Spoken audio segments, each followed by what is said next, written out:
안녕하세요. 저는 40대 후반 여성입니다. 저에겐 친자식은 아니지만 친자식 같은 사람이 있습니다. 편하게 부르기 쉽게 그냥 그 아이라고 할게요. 지금은 어른이 됐지만 그 아이를 처음 봤을 땐 사실 굉장히 오해를 했었어요. 민석 씨 설마 했는데 제 친구 말이 맞는 거였어요? 수정 씨, 여길 어떻게는 뭐가 어떻게 해요? 왜? 계속 숨기면 내가 결혼해도 모를 줄 알았어요? 아니지, 그게 아니라 오늘 일 안 갔어요? 네. 민석 씨 행동이 하도 의심쩍어서 조퇴하고 쫓아왔어요. 지금 그게 문제예요? 지금의 남편, 나의 남편 오민석과 저는 동네분 소개로 만나 연애를 했고 만난 지 얼마 안 됐지만 저는 그와 결혼하고 싶을 정도로 푹 빠져 있었습니다. 배운 것도 많지 않고 형편이 넉넉지도 않았지만 성실하고 속 깊은 그가 아빠처럼 의지가 되고 좋았거든요. 아마 제가 더 좋아했던 것 같아요. 그런데 오랜만에 만난 동네 친구가 제 남자친구였던 오민석이 애가 있는 것 같다고 말하는 겁니다. 뭐라고? 말도 안 돼. 그게 말이나 돼? 요만한 애가 있더라니까. 길에서 찡찡대는 애를 엄청 다정하게 아빠처럼 달래주고 있더라니까. 뭐 친구 아들이겠지. 생사람 잡지 마. 내가 그 사람 몇 달 만나진 않았지만 소개받을 때도 그런 소리도 없었고 설령 그렇다고 해도 나를 속이고 연애를 할 사람도 아니야. 야, 친구 아들을 그렇게 사랑스러운 눈빛으로 쳐다볼 수는 없다고 본다. 그리고 돌다리도 두들겨보고 건너라고 했어. 친구 말 그냥 넘기지 마라. 누구냐고 물어보든지 내가 알아서 할 테니까 어디 가서 그딴 소리 떠들고 다니지나 마. 남자친구에게 숨겨둔 애가 있는 것 같다며 길 가다 본인이 직접 목격했다는 친구한테 이렇게 성을 냈지만 이상하긴 했습니다. 물론 거래처 사장님한테 소개를 받을 때 자세한 집안 내력까지 다 들은 건 아니었고 총각인데 사람 너무 좋다고 만나나 보라고 해서 가볍게 만나러 나간 거였지만 뭐가 됐든 몇 달을 만나면서 그런 걸 속일 사람은 아니라고 확신했고요. 암튼 다시 생각해도 믿을 수 없는 얘기였죠. 하지만 저도 궁금했어요. 친구도 많이 없는 걸로 아는데 친구 아들? 그리고 길에서 친구 아들을 그렇게 달래고 있을 일이 있나? 주변에 다른 사람도 없었다는데 말이죠. 솔직하게 물어보려고 했지만 용기도 나지 않았어요. 뭔가 잘못하면 이상한 사람 되고 이 사람을 잃을까봐 두렵기도 했거든요. 그냥 친구 아들이겠지 하고 넘어가려고 했습니다. 그런데 그와 진지하게 연애를 하면서부터 날들을 돌이켜보니 이상한 정황들이 한두 가지가 아니긴 했어요. 약속 시간을 갑자기 변경하거나 데이트 중에도 전화를 받고 급하게 어딜 간다든지 그러면서도 어디 간다고 명확히 말을 하지 못하고 얼버무리거나 그런 일이 종종 있었고 가족 얘기는 거의 하지 않았어요. 안 그래도 친구 얘기에 마음이 싱숭생숭한 상황에서 그날 그의 행동에 의심의 불씨를 당겼습니다. 뭐라고요? 왜 또?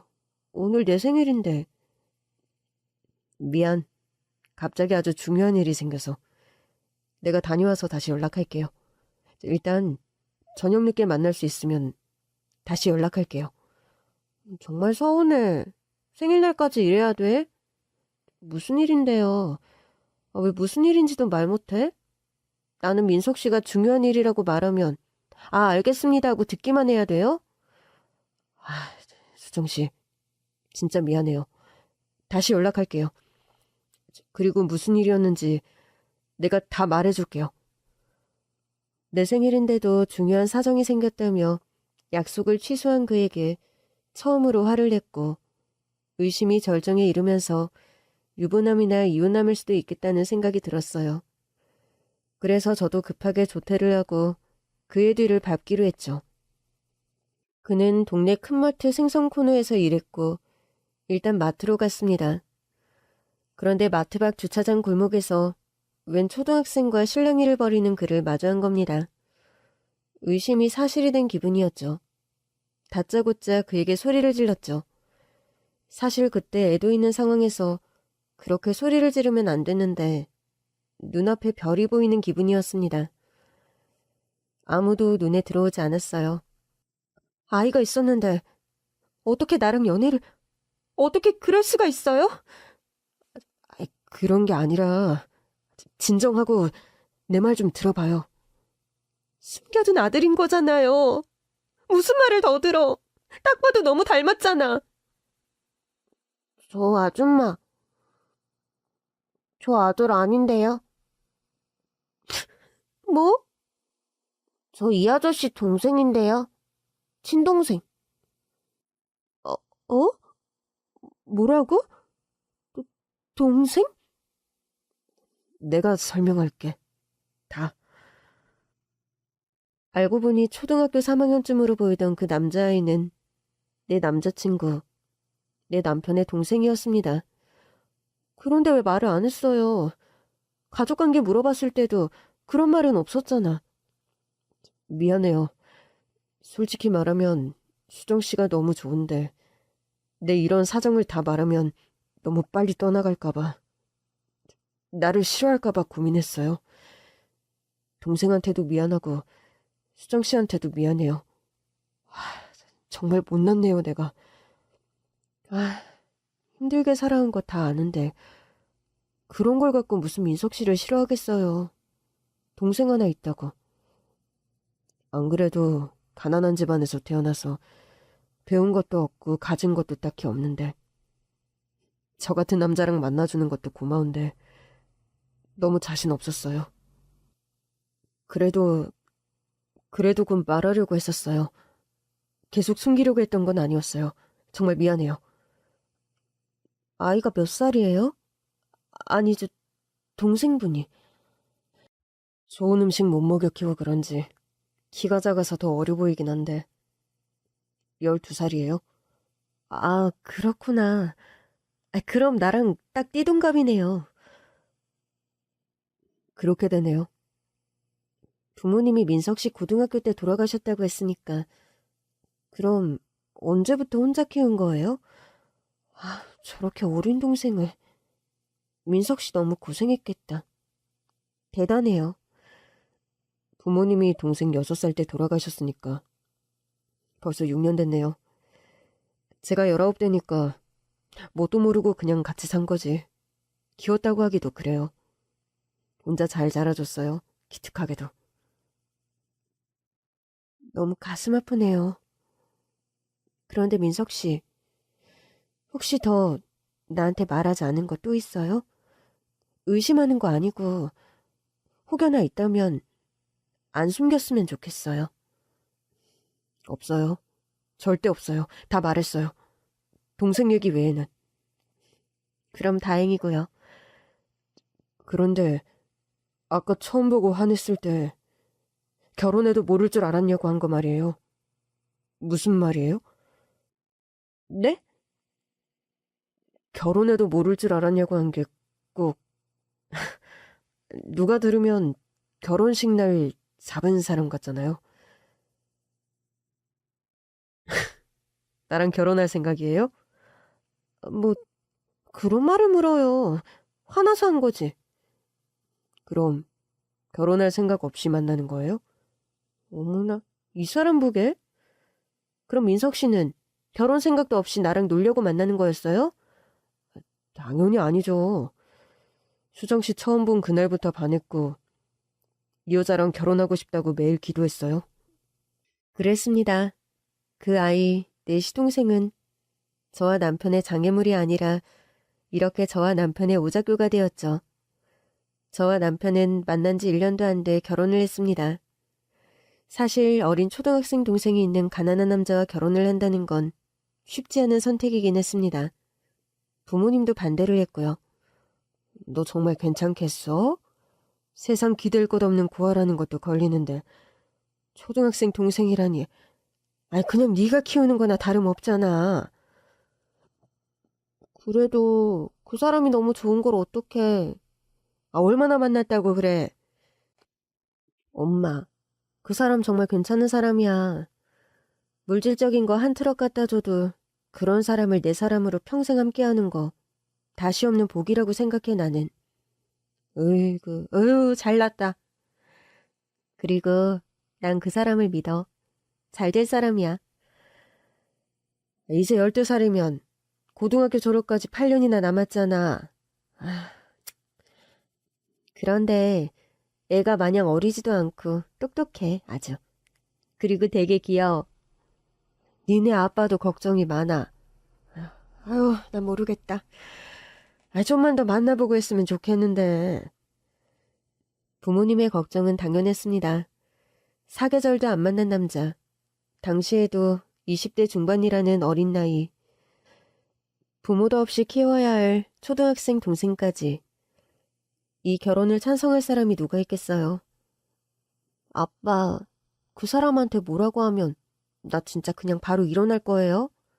어이씨구, 네가 좋다고 하니까 한번 보겠다는 거지. 허락한 거 아니니까 가만히 있어. 진짜예요. 그 사람 상처 주지 마요. 나 때문에 무시당할 사람 아니니까. 남편이 첫인사를 왔습니다. 아버지도 어머니도 남한테 싫은 소리 잘 못하는 분들이었지만 뭔가 단단히 결심이라도 한 듯 비장해 보이셨던 기억이 납니다. 안녕하십니까. 처음 뵙겠습니다. 오민석이라고 합니다. 어서 와요. 반가워요. 그래. 말 좀 편하게 해도 될까요? 네, 괜찮습니다. 편하게 하십시오, 아버님. 우리 아빠 긴장한 것 좀 봐. 긴장될 푸세요, 세 분 다. 너는 좀 푼수 떨지 말고. 그래. 부모님이 고등학생 때 사고로 돌아가셨다고? 네, 두 분이서 식당을 하셨는데 물건하러 새벽 시장에 가던 길에 졸음운전을 한 화물트럭과 사고가 있었습니다. 어머나, 안타까워라.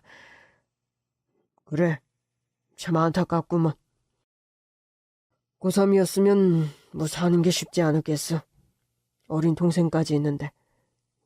고생을 안 했다면 거짓말이겠지만 부모님 살아생전 독립심 있게 키우셨어요.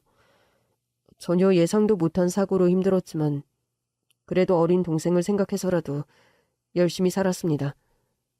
장하네. 지금 마트에서 일한다고 했는데 그전에는 무슨 일을 했나? 인문계 고등학교를 다녔지만 부모님 사고로 대학을 진학하진 못했고 졸업 전에 담임 선생님 지인분의 회사에서 사무 잡무를 도우는 일을 시작했습니다. 하지만 어떤 자격증이나 그쪽 분야에 제가 전문성이 있었던 건 아니기 때문에 고등학교 졸업 후 일단 수입이 많은 곳, 집에서 가까운 곳 위주로 닥치는 대로 일을 했습니다. 처음 들어간 곳이 3층짜리 갈비집이었는데 거기 사장님이 좋은 분이셔서 월급도 많이 주셨어요. 하지만 언제까지 단순 노동을 할 수는 없겠다 싶었습니다. 그렇지. 그래서 집에서 좀 거리는 있었지만 강남 고급 횟집에 취직을 하게 되었고 회 뜨는 것부터 배웠습니다. 요식업도 기술이 중요하다고 생각했기 때문에 열심히 배웠는데 아무래도 동생이 초등학교에 가면서 신경 쓸 일이 많다 보니 현재 근무하는 집 가까운 마트로 옮기게 되었습니다. 동생이 중학생이 되면 다시 횟집 일을 좀 더 하고 싶고요. 사실 그렇네. 자네 열심히 한 건 알지만 내게도 귀한 장녀야. 내 딸도 아직 어린데 자네랑 결혼하면 아직 클 날이 많이 남은 어린 동생의 엄마 노릇을 해야 하지 않겠나? 그게 걸리는 건 사실일세. 오늘 집을 나서는데 제 동생이 그러더라고요. 형, 나는 형에게 짐이 되기 싫어. 그분을 놓친다면 형은 평생 후회할 거야. 나는 형이 행복했으면 좋겠어. 나를 보육원에 보내주라고요. 뭐? 그런 말을 했어? 어떡해. 그래서 저는 말했습니다. 너는 나의 짐이 아니라 나의 유일한 가족이야. 가족을 버리라는 신은 없어. 나는 신을 한 번만 더 믿어보려고 해. 아버님, 제가 수정 씨에게 물 한 방울 안 묻히게 하겠다는 약속은 못 드립니다. 하지만 저는 수정 씨를 신이 제게 보내준 사람이라 생각합니다. 평생 아끼고 사랑하겠습니다. 변치 않을 겁니다. 남편이 그런 말을 할 수 있는 사람이라고는 생각도 못했는데 어디서 연설문을 준비라도 한 듯 담담하고 강단 있게 말하는 그의 모습이 계속해서 굳어있던 아버지의 입꼬리 근육을 풀게 했습니다. 그래요. 이런 사람 없는 거 맞네. 이 말이 맞네. 후회할 거라던 엄마는 어느새 눈물을 훔치며 사위에게 마음을 빼앗겼죠. 그렇게 해서 우리 세 식구는 살림을 합쳤습니다. 귀엽게만 보던 초등학생 시동생은 생각보다 더 성숙했고 철이 바짝 든 아이였습니다. 그게 더 마음이 아파서 저는 정말 제 아들처럼 생각하며 친해지려고 노력했습니다. 갈등이 한 번도 없었다면 거짓말이겠지만 가족의 소중함을 누구보다 잘 아는 형제는 제게 늘 져줬어요. 나이 50을 앞두고 그때를 돌이켜보니 어찌 보니 좋은 기억밖에 안 납니다. 저는 초등학생이었던 시동생이 고등학교를 졸업할 때까지 애를 가지지 않았습니다. 일찍 결혼했고 또 사는 것도 먹고 살기 바쁜데 아이는 시동생으로 족하다는 생각도 했고요. 그러다 시동생이 드디어 19 되던 해 피임이 실패했는지 아이가 생겼죠. 그 사실을 가장 먼저 들킨 것도 시동생에게였어요. 오, 형수님, 왜 그러세요? 속이 안 좋으세요? 그러게요. 왜 이러지? 먹은 것도 없는데. 오늘도 식사 못 하셨어요? 병원 한번 가보셔야 되는 거 아니에요? 형은 알아요? 별일 아니겠죠, 뭐. 오픈한 식당도 바쁜데 그이 알아서 뭐해요. 에이, 제가 어디서 보니까 병이라는 게 별일 있겠어 하고 넘어가는 그런 안일함이 더 크게 만드는 거라던데요. 그러지 말고 내과라도 가보세요. 우리 도련님 다 컸네요. 정말 형수 생각해주는 건 도련님밖에 없어요. 그럼요. 저 이제 곧 성인인데 형수님 이제 고생 끝, 행복 시작 하게 만들어 드릴 거예요. 어머나, 말로만 들어도 행복합니다. 그리고 이제 도련님 인생 본격적으로 시작한다고 생각하세요. 그간 힘들고 서운하고 아쉬웠던 10대는 안녕하고요. 이제 도련님 뜻대로 인생을 설계할 수 있는 진짜 인생이 시작된 거니까요. 더 힘들 수도 있어요. 오. 형수님, 혹시 제가 이런 말씀 드리는 거 좀 그렇지만 임신하신 거 아니에요? 네? 그럴 리가 없어. 도련님이 그런 것도 알아요? 19에 그런 것도 모르면 이상한 거죠. 어머나, 괜히 부끄럽네. 잘 알아보세요. 혈색도 계속 안 좋으시고 음식도 잘 못 먹은 지 꽤 됐잖아요. 잘 체크해보세요, 형수님. 당시 남편이 바라던 대로 첫 횟집을 차려서 바빴고 저는 남편을 도와 식당 일도 하고 집안일도 하고 있었습니다. 고3이었던 시동생 뒷바라지를 하면서요. 시동생은 남편보다 섬세하고 다정한 성격이었죠. 저의 입덧 증세를 가장 먼저 인지하고 임신한 게 아니냐며 알아보라고 했죠. 여보, 나 병원 가보려고. 무슨 병원? 당신 어디 아파? 나? 에이, 아니겠지? 뭔데? 큰 병이야? 우리 형편이 이게 맞나 싶네. 무섭기도 하다. 뭔데? 말해봐, 얼른. 낮에 테스트기를 해봤는데 2줄 나왔어. 무슨 테스트? 으이구, 이걸 남편이라고 데리고 산다. 임신. 뭐? 임신? 대박이네. 뭐가 대박이야. 우리 형편이 아직 애는 아니라고 봐. 형편 돼서 결혼했나? 우리가 뭐. 그나저나 테스트기 2줄이면 임신 확정 아니야? 2개나 해봤는데 2줄이더라고. 워낙 생리도 불규칙하니까 그러려니 했는데 자꾸 속도 안 좋고 헛구역질도 나오고. 내일 병원 가보려고. 와, 내가 아빠가 되다니. 여보, 정말 고마워. 여보는 그렇게 기뻐? 지금까지 결혼 생활 10년이 다 되도록 어떻게 참았대? 나는 사실 괜찮은데 당신이 많이 힘들었지? 아직 어린 민호 학교까지 왔다 갔다 하면서 당신 자식처럼 키웠잖아.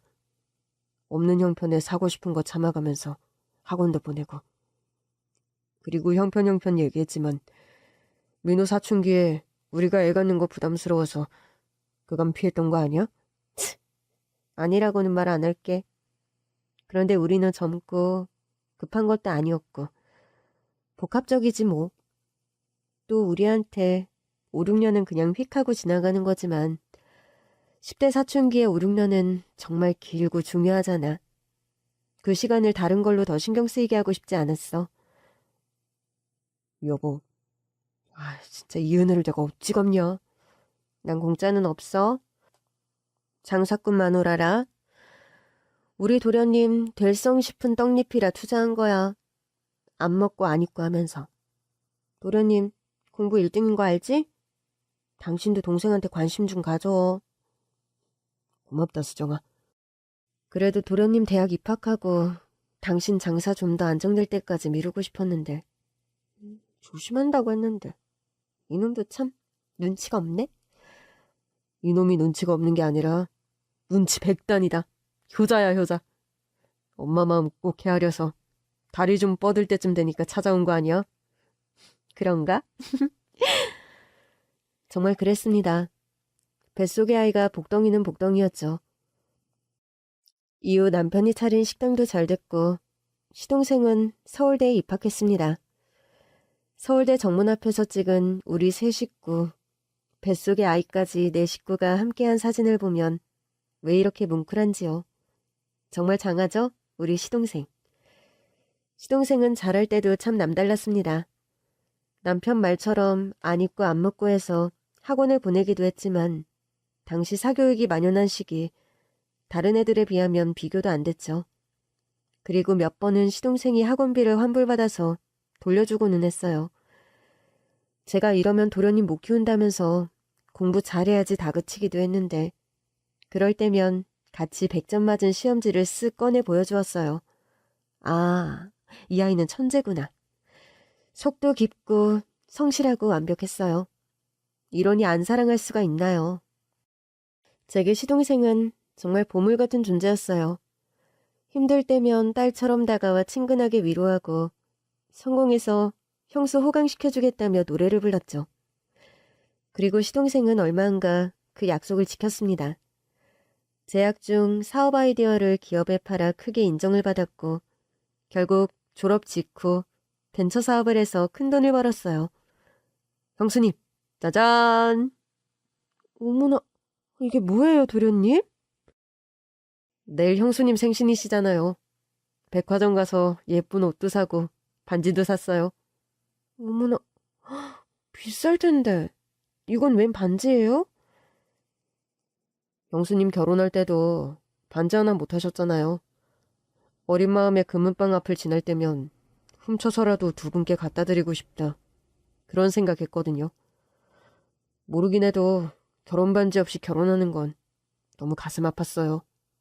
에이, 나중에 더 좋은 거 하자고 미룬 거지 뭐. 그때 저한테는 결혼식에 입으라고 좋은 옷도 사다 주시고 저 졸업할 때도 컴퓨터도 사주셨잖아요. 그 돈이면 좋은 반지 정도는 샀을 텐데. 늘 제 위주로 생각하시고 형수님 하고 싶은 거 해야 하는 거는 다 뒤로 미루셨잖아요. 도련님, 저 이제 시작이긴 하지만 잘 될 자신 있어요. 형수님이 어릴 때도 크게 키울 거라고 하셨잖아요. 저 크게 돼서 형수님한테 효도할 거예요. 이제 시작이에요. 기대하세요. 지금도 제 손에는 그때 시동생이 해준 반지가 끼워져 있네요. 세월이 흘러 시동생이 결혼하겠다며 여자를 데리고 왔어요. 아휴, 이렇게 고운 분이 우리 도련님 여자친구라니. 어서 와요. 안녕하세요. 처음 봬요. 안녕하세요. 치소희라고 합니다. 처음 뵙겠습니다. 핏줄이 보일 만큼 새하얀 피부, 짙은 눈썹, 야무지게 꼭 닫은 입. 참 곱다 싶었습니다. 그런데 말수가 별로 없었어요. 잘 웃지도 않았고요. 집에 인사하러 온 상황이니 미소를 짓고는 했지만 시야를 거의 보이지 않고 웃을 때마다 인상이 구겨지는 듯 했어요. 얼마나 긴장했으면 저럴까 싶어서 예비 동서의 손을 제가 꼭 잡았죠. 긴장 풀어요. 우리는 크게 어른도 아니고 나이 차가 좀 있지만 편하게 대해도 되니까요. 네. 단답형에 제 눈을 지그시 보는 그 눈빛. 자세히 보니 긴장한 게 아니라 어딘가 굉장히 뭐랄까 상대를 꿰뚫어 보는 자신감 같은 게 엿보이더군요. 저도 모르게 흠칫하고 손을 물렀어요. 우리 형수님, 엄마같이 보여도 진짜 형수야. 아, 그래서 더 어려운가? 드라마에서 보면 동서 형님 사이가 더 어렵잖아요. 도련님, 제가 그럴 사람이에요? 드디어 저한테도 동서가 생기다니 감개무량하옵니다. 잘해드릴게요. 걱정 마시고 두 분 쭉 행복하셔야 돼요. 재수씨, 저 이래봬도 그렇게 나이가 많지는 않으니까요. 우리 민호가 힘들게 하면 저한테 따로 말씀하셔도 된답니다. 저만 믿으세요. 네, 물과 기름처럼 우리와 잘 섞이지 않는 그녀의 얇은 목소리. 그래도 그때는 조금도 의심하지 않았습니다. 저의 20대를 떠올려보며 시부모 없는 시댁이라고 해도 얼마나 긴장했을까. 내성적인 성격이구나 싶었을 뿐이죠. 무엇보다 시동생이 좋다고 소개해준 여자는 처음이었고 부모처럼 키웠다고 해도 시동생의 선택을 제가 뭐라고 좌지우지하겠어요. 그저 늘 씩씩하고 바르게 잘해왔던 만큼 여자도 잘 골라왔을 거라고 믿었습니다. 결혼 생활 20년 차, 12살이던 시동생이 어느덧 성인이 돼 결혼을 했고 제게는 15살 차이 나는 동서가 생겼습니다. 이 순간을 얼마나 기다렸던가. 그때는 정말 뿌듯했어요. 며느리 같기도 했고요.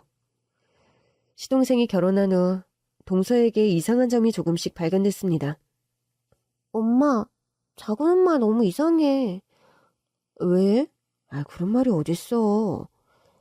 지난번 명절에 집에 왔을 때 엄마 잠깐 나갔다 왔잖아. 소씨 아줌마 와서. 그때 전부 치는데 한숨을 푹푹 쉬면서 피곤하다는 말을 계속하는 거야.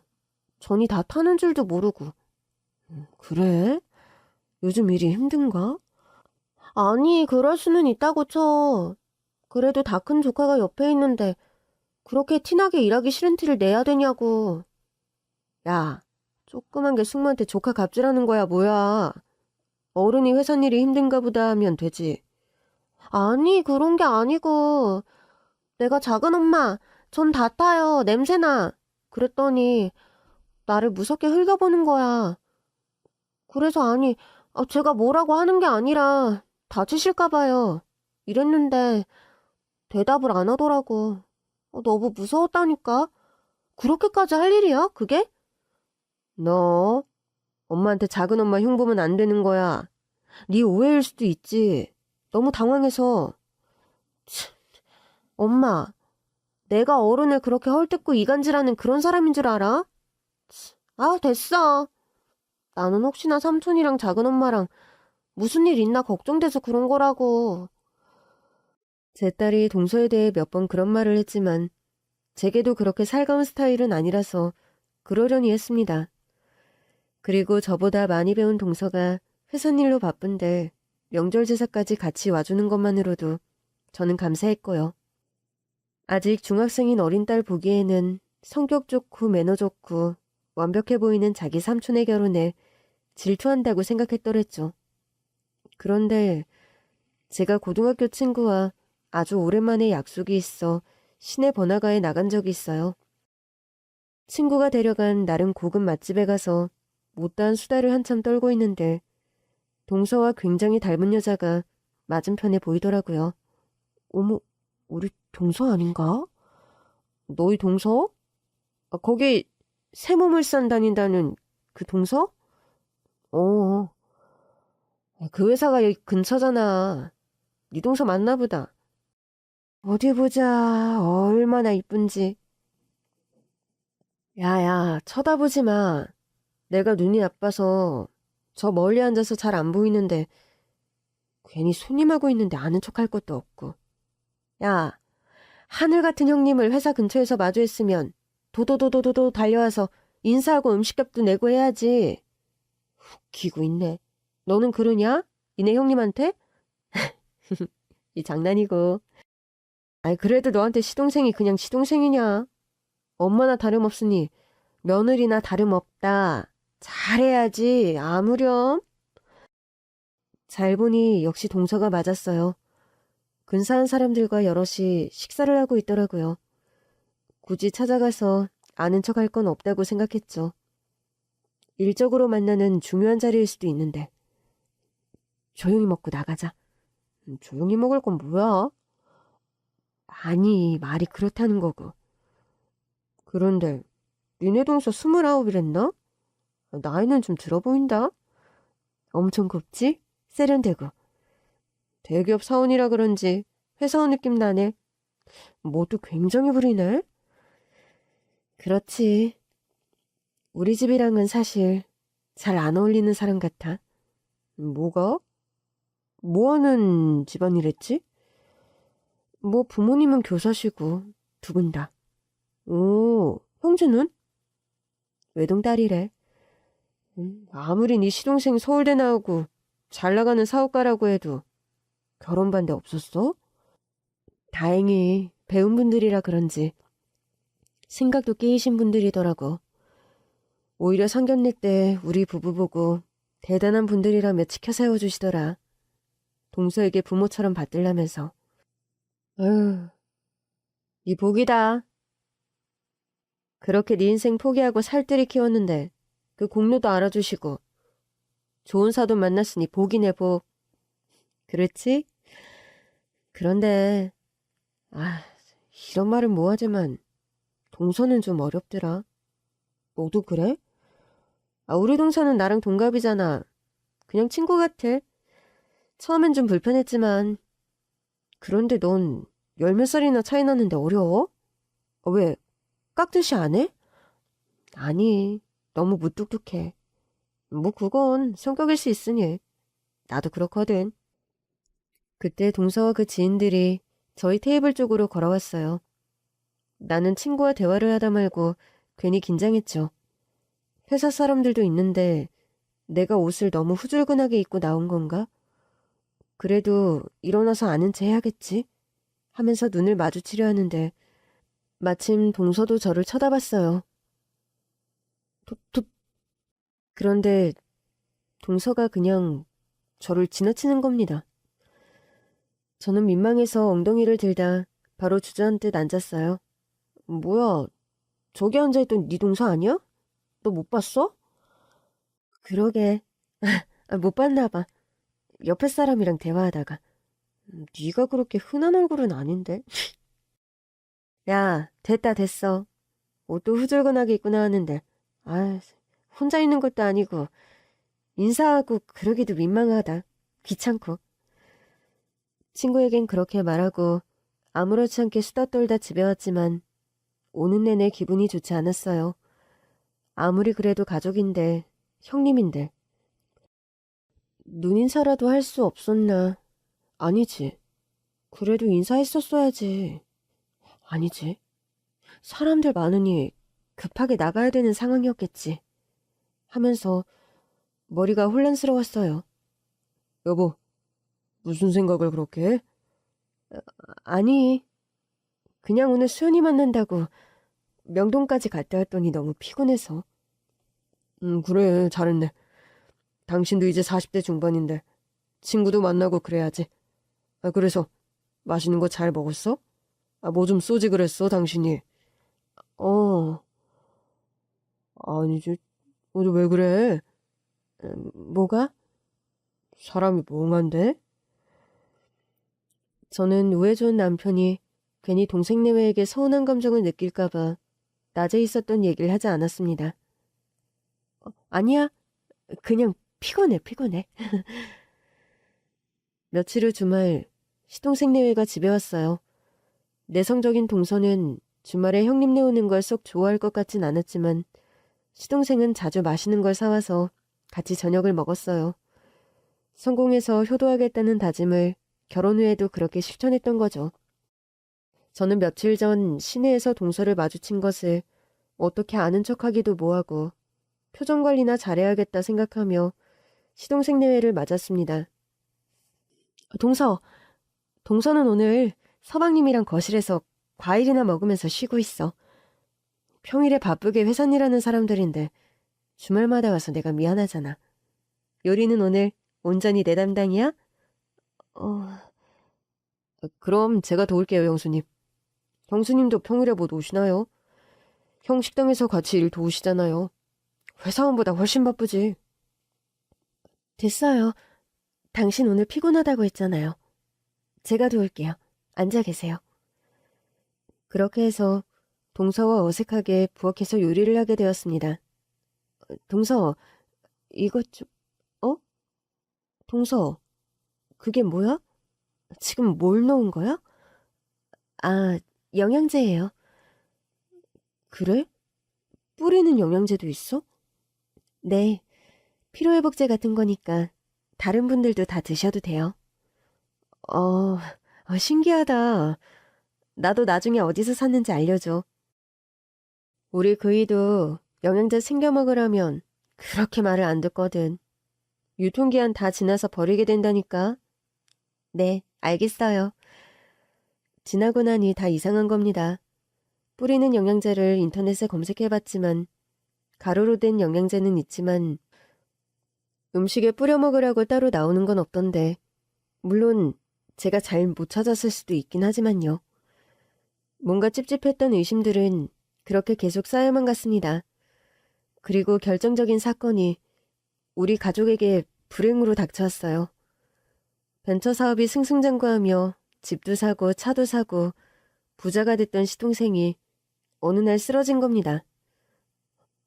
동서, 서방님 어디가 어떻게 안 좋은 거야? 우리도 가게 일찍 접고 가고 있어. 갑자기 회사에서 쓰러졌는데 일단 와보세요. 시동생이 쓰러진 이유는 알고 보니 잘 나가는 줄만 알았던 사업이 부도가 난 거였어요. 지금껏 저희 부부가 걱정할까봐 쉬쉬했던 거였죠. 아니지, 저희가 도움을 못 드려도 상의는 하지 그랬어요. 아니지, 우리가 집도 팔고 가게도 팔고 하면 어떻게 안 됐겠어? 왜 아프고 그래? 당신은 무슨 형님네 왜 연락을 해가지고. 그런 말 말아요. 우리가 남이야? 가족도 그냥 가족도 아니지. 서방님은 내 자식 같은 사람이라고. 그래서 아무리 과로를 해도 이렇게 장성한 사람이 픽하고 쓰러지냐고. 어디 상한 거 아니에요? 병난 거 아니야? 괜찮아요, 형수님. 지훈이 집에 혼자 있을 텐데 얼른 들어가 보세요. 그러고 보니 바싹 마르고 얼굴색도 회색이 되어서는 뭔가 심상치 않은 것 같았습니다. 저는 다음날 처음으로 동서를 따로 불렀습니다. 동서, 지금까지 말은 안 했는데 나이 많은 형님 내외가 불편하고 동서가 좀 내성적인 성격이라 불편한 건 알겠는데 형님, 그냥 빨리 말씀하세요. 저 회사에 다시 가봐야 돼서요. 그래. 민호 서방님, 내 아들 같은 시동생인 거 알지? 형님, 그 사람 만날 때부터 지금까지 양쪽 모두에게 100번도 넘게 들었어요. 하시고 싶으신 말씀 하세요. 사업이 그렇게 안 좋은 상황인 것도 동서가 나한테 귀띔해줄 수 있었던 거 아닌가 싶어서. 그건 저도 몰랐어요, 자세히는. 그 사람 성격이 워낙 독립적이고 남에게 피해주기 싫어하는 성격이니 아무리 와이프라고 해도 다 털어놓지는 않아요. 그랬구나. 그리고 내가 이렇게 찾아온 이유는 서방님 왜 어제 바로 퇴원 안 한 거야? 아무리 기력이 약해져 있어도 요즘 병원이 그렇게 입원을 잘 시켜주지도 않는다던데. 어디가 어떻게 안 좋은 거야? 혈색도 너무 안 좋던데. 평소보다 더 냉정해 보이는 동서에게 저도 힘을 내 물어보았습니다. 여자의 촉이 무섭다고 왠지 시동생이 무슨 병에 걸린 느낌이 들었거든요. 그이가 말하지 말라고 했어요. 제가 숨기려던 건 아니고요. 많이 아파요. 정말? 어디가? 희귀병이래요. 오늘 정식 수속 밟아서 입원했고 정밀검사 들어갔는데 나오지가 않아요. 뭐? 그런 병이 왜 서방님한테? 증세가 어떤데? 많이 아파? 쓰러진 게 사업이 부도나서 스트레스도 있지만 기운이 좋다가도 그렇게 쓰러지는 거예요. 다리에 힘이 잘 안 들어가는 것도 같고. 그러니 어찌됐든 보통 사람들처럼 활동이 여의치 않은 거죠. 동서는 남편이 그런 큰 병에 걸렸는데도 평소보다 더 침착하고 냉정해 보였습니다. 그럼 더 검사도 많이 하고 일단 입원은 계속해야겠네? 희귀병으로 유명한 의사가 있는 병원으로 옮길까 해요. 그렇구나. 병원비는 사업도 지금 안 좋으니까 병원비도 만만치 않을 텐데. 네. 부도 나서 있는 현금도 다 쓴 상태고 집도 월세로 돌렸으니 이제 남은 것도 없죠. 재산은. 동서 몰래 다 정리한 거야? 괜찮아요, 그런 건. 남편이 번 돈이고 미안하다고 하더군요. 다시 일으킬 수 있다고 생각했다고. 그래도 대출이라도 더 받아야죠 뭐. 한편으론 동서가 짠하기도 했습니다. 아직 애도 없고 신혼이라면 신혼인데 잘 나가던 남편은 집까지 뺏어 막았지만 사업이 부도났고 설상가상 남편이 병명도 모르는 희귀병에 걸려 사회활동도 어려운 상황이 됐으니 말이죠. 저 같으면 그 나이에 이게 무슨 불행이냐며 앞이 깜깜했을 텐데 동서는 저랑 달리 정말 침착했습니다. 저는 남편과 상의해서 적금을 깼어요. 딸에게 물려줄 재산은 딴 거 없으니 그냥 차곡차곡 적금을 부은 돈을 깨서 동서에게 가져다 주었습니다. 이거 얼마 안 되지만 월세도 내야 할 것이고 병원비도 내야 하니까 받아. 형님이랑 나랑 모은 전 재산이야. 괜찮은데 일단 받을게요. 제가 일 열심히 하고 그 사람 일어나면 벌어서 갚을게요. 감사합니다. 감사하긴 이거밖에 못해줘서 정말 미안해.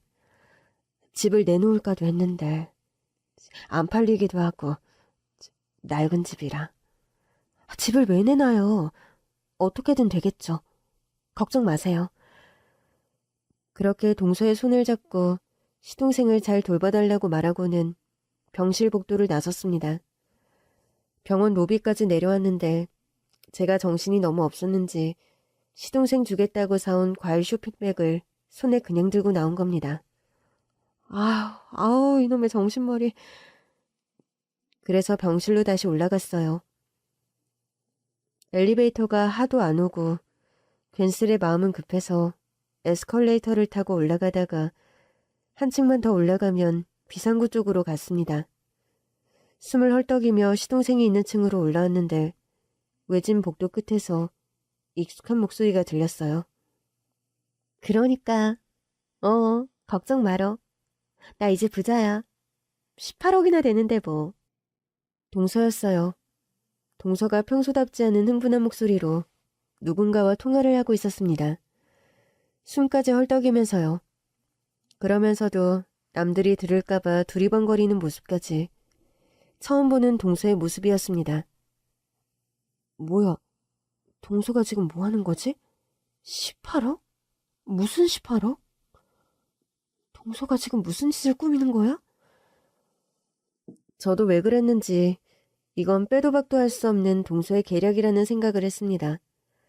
천재 소리를 들으며 똑똑하던 시동생이 갑자기 사업이 망하고 그렇게 건강했는데 하루아침에 병실에 누워있는 거 하며 진중하고 배려심 깊은 사람이 가족과 상의 없이 집을 내놓고 모든 재산을 청산했다는 것까지 어느 하나 이상하긴 했으니까요. 그때 영양제 넣은 거 그것도 말이 안 됐어. 지금까지 시동생의 결혼 생활 2년 동안 동서를 보면 어느 하나 마음에 드는 것도 없었는데 참았던 건 시동생이 사랑하는 사람이었기 때문이었는데 그간 깨림칙하게 느껴졌던 이상 행동들이 하나씩 퍼즐처럼 맞춰지는 기분이 들었습니다. 그리고 저는 확신했죠. 동서가 사랑하지도 않은 우리 시동생을 꿰어 결혼하고는 재산을 빼돌리고 사업을 망하게 하고 건강까지 일부러 해치게 했구나. 저는 저녁까지 기다렸다가 병원을 나서는 동서의 뒤를 밟았습니다. 동서는 급하게 어딘가로 이동했습니다. 조심조심 뒤를 밟았죠. 그리고 어느 동네 한적한 카페로 들어갔습니다.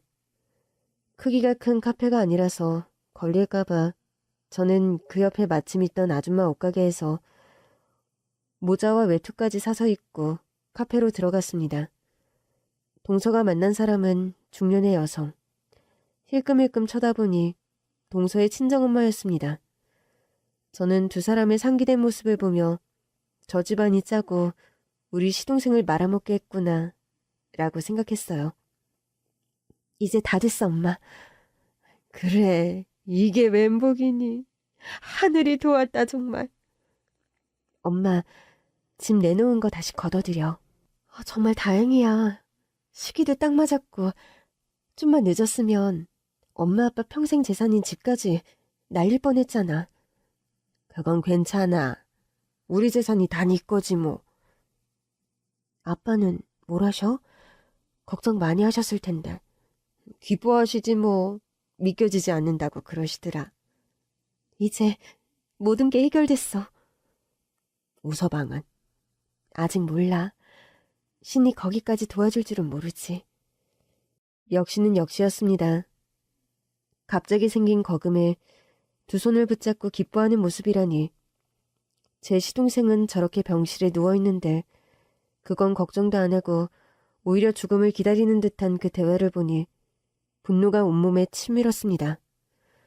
저는 자리를 박차고 일어나 그들에게 가서 뺨이라도 때려주려고 주먹을 불끈 쥐었어요.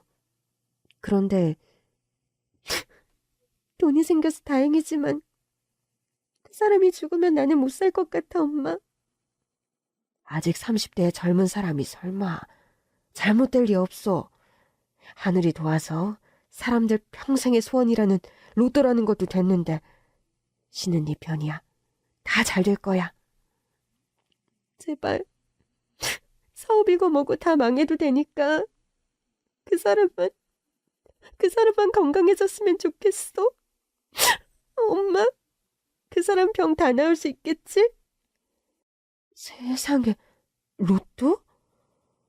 처음 보는 동서의 울음소리. 모든 게 내 귀로 들은 게 맞는 건지 세상이 빙글빙글 도는 기분이었습니다. 저는 그들의 대화를 더 듣다가 모든 게 저의 착각이고 오해고 망상이었다는 것을 깨닫고는 한없이 부끄러웠고 그들이 자리를 뜰 때까지 고개를 쳐박고 일어나질 못했습니다. 저희 마감 시간이라서요. 그래요. 네, 알겠어요. 저도 이만 나갈게요. 제가 변장까지 하고 동서의 뒤를 쫓아온 것을 들킬까봐 가슴이 조마조마했고 겨우 두 사람이 나간 이후 카페를 나섰습니다. 여보, 내가 미쳤었어. 이걸 어떻게 해야 하지? 당신답지 않게 너무 경솔했네. 나도 알아. 나도. 이 사실을 알면 안 그래도 힘든 민호네가 더 힘들 것 같은데. 내 생각엔 그냥 먼저 말하지 말고 기다리는 게 나을 것 같은데? 그래? 저는 남편의 조언대로 먼저 아는 척은 하지 않았습니다. 로또가 당첨된 걸 제가 안다는 것, 그리고 제가 그런 오해까지 했다는 것을요. 그런데 다음날 바로 동서가 만나자고 찾아왔어요. 어딘가 해숙해 보이는 동서.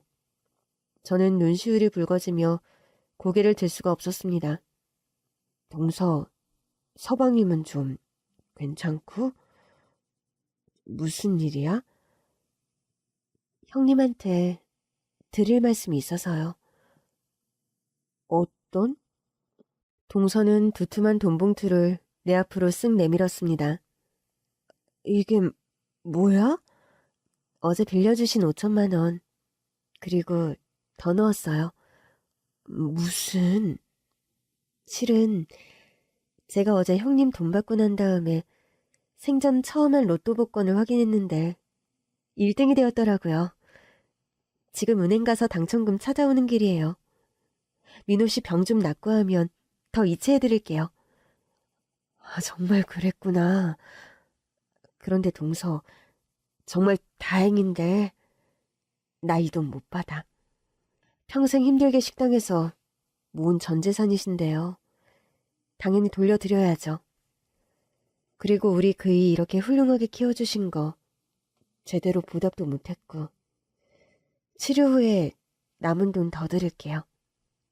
아니 저기 동서, 사실은 내가 동서를 많이 오해했어.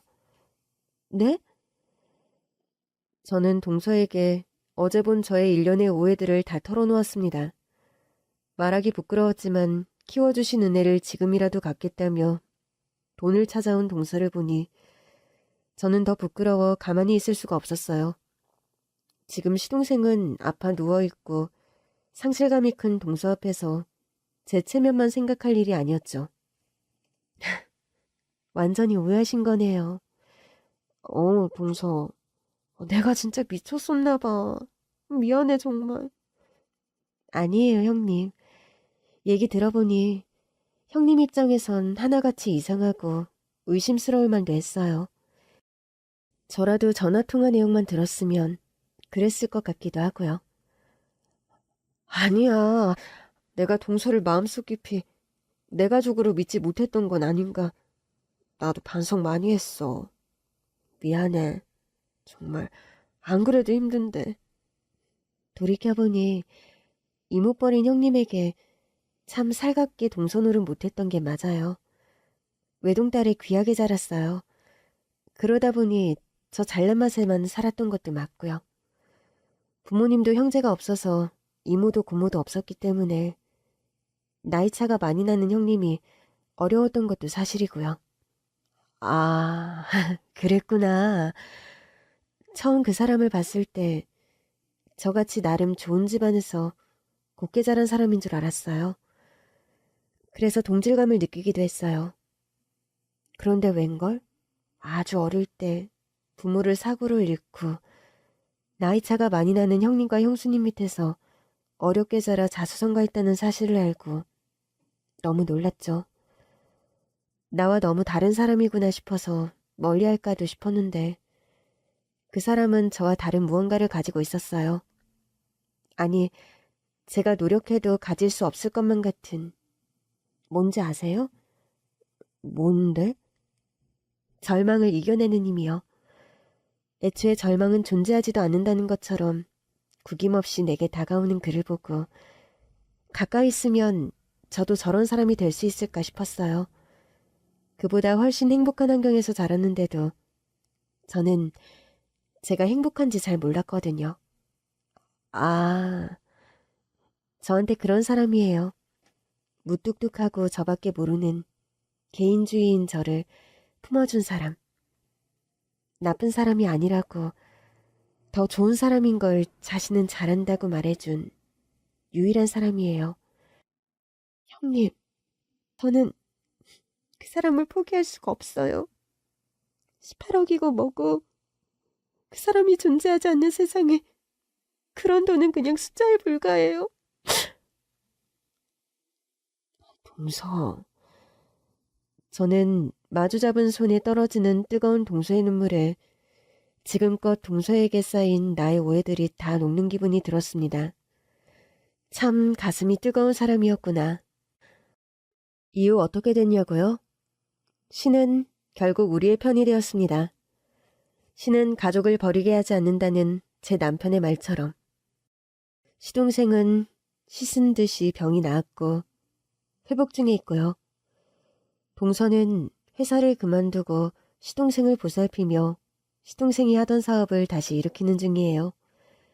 전과 달리 저희 동서지간은 친자매처럼 가까워졌어요. 이게 꿈인가 생시인가 싶을 정도고요. 이제야 진정한 한 가족이 된 것 같습니다. 동서에게 사연글을 쓴다고 말해놨는데 동서가 이 글을 듣고 있을 거예요. 그래서 동서에게 처음이자 마지막으로 마음을 전달하고 싶어요. 동서, 그동안 너무 고생 많았어. 불행 끝 행복 시작이다. 우리 가족 모두 행복하자. 그리고 동서, 정말 많이 아껴. 앞으로 더 서로 의지하고 잘 지내자. 사랑해 동서. 좀 이따 봐.